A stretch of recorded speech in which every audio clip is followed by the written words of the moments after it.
বহরমপুর শহরের উপরে অনেক সরকারি জায়গা দখল করে তৃণমূলের হারমাদ বাহিনীরা যেভাবে পয়সা তোলে, যেমন ধরুন এই এলাকায় যারা নিত্য প্রয়োজনীয় জিনিস বেচে বিক্রি করে তাদের কাছ থেকে পয়সা তোলে। এই যে ওয়াইমে মাঠ, এই ওয়াইমে মাঠে গাড়ি রাখা হয়, তার জন্য তাদের কাছে পার্কিং চার্জ নেওয়া হয় এবং এরকম ধরনের বহু এলাকা জুড়ে বহরমপুর শহরে তারা পার্কিং তোলে। আমি প্রত্যেকের কাছে বলে গেলাম, কোনো সাধারণ মানুষ, আপনারা যারা খেটে খান, আপনারা যারা গাড়ি রাখেন বা আপনারা যারা দোকানদারি করেন, কোনো জায়গায় পয়সা দেবেন না। সরকার আসার পর সরকার ঠিক করবে কোনটা ঠিক কোনটা বেঠিক। কোনো তৃণমূলের নেতাদের কাছে পয়সা দেবেন না।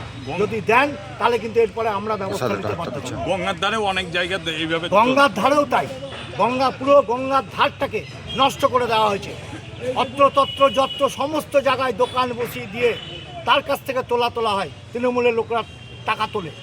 গঙ্গাধারটাকে নষ্ট করে দিয়েছে। পুরো আমাদের যে সৌন্দর্যায়নের যে জায়গা, আমাদের গঙ্গা, সেই মা গঙ্গাকে পুরো বন্ধ করে দেওয়া হয়েছে, মানুষ দেখতে পায় না। এগুলো আস্তে আস্তে রিমুভ করা হবে সরকারে আসার পর। এই যে বিভিন্ন জায়গাতে দেখা যাচ্ছে বিভিন্ন অফিসে ভাঙচুর চালানো হচ্ছে, দখল করা হচ্ছে, এই ব্যাপারে না, এগুলো আমরা হতে দেব না। এগুলো আমাদের কালচার নয়। বহরমপুর শহরে কালকে রেজাল্ট আউট হয়ে যাওয়ার পর কিছু তৃণমূলের ছেলেরা এবং কংগ্রেসের ছেলেরা যারা বিভিন্ন ক্লাব বা বিভিন্ন পার্টি অফিস বা বিভিন্ন যেসব জায়গাগুলো আছে খাস ল্যান্ড, যেগুলোর উপরে দখল করে তারা থেকেছে, সেখানে গিয়ে তৃণমূলের ফ্ল্যাগ ফেস্টুন খুলে দিয়ে ভাঙচুর করে বিজেপির ফ্ল্যাগ লাগিয়ে দিচ্ছে। এটা আমাদের কোনো বিজেপির ছেলেরা করছে না। আমাদের বিজেপি পার্টির কোনো রকম সমর্থন নেই। আমরা এগুলোকে ধিক্কার জানাচ্ছি। আমরা এগুলো চাইছি না।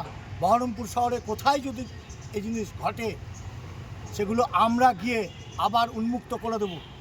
কারণ সরকার আসুক, সরকার বুঝবে কোনটা খাস ল্যান্ড, কোনটা অবৈধ নির্মাণ, সরকার করবে। আমাদের কোনো পার্টির তরফ থেকে এরকম ধরনের কোনো কাজ হচ্ছে না, হবে না। যদি কেউ কোথাও করে থাকে, আমরা নিজেরা যাব, সেটাকে আমরা নিজেরা খুলব। আমরা এই জিনিস হতে দেব না। বহরমপুর শহরে এরকম ধরনের অত্যাচার চলতে থাকবে না। সে বিজেপিরও যদি কেউ করে, তার বিরোধিতা আমরা করব। আমরা হতে দেব না এই জিনিস।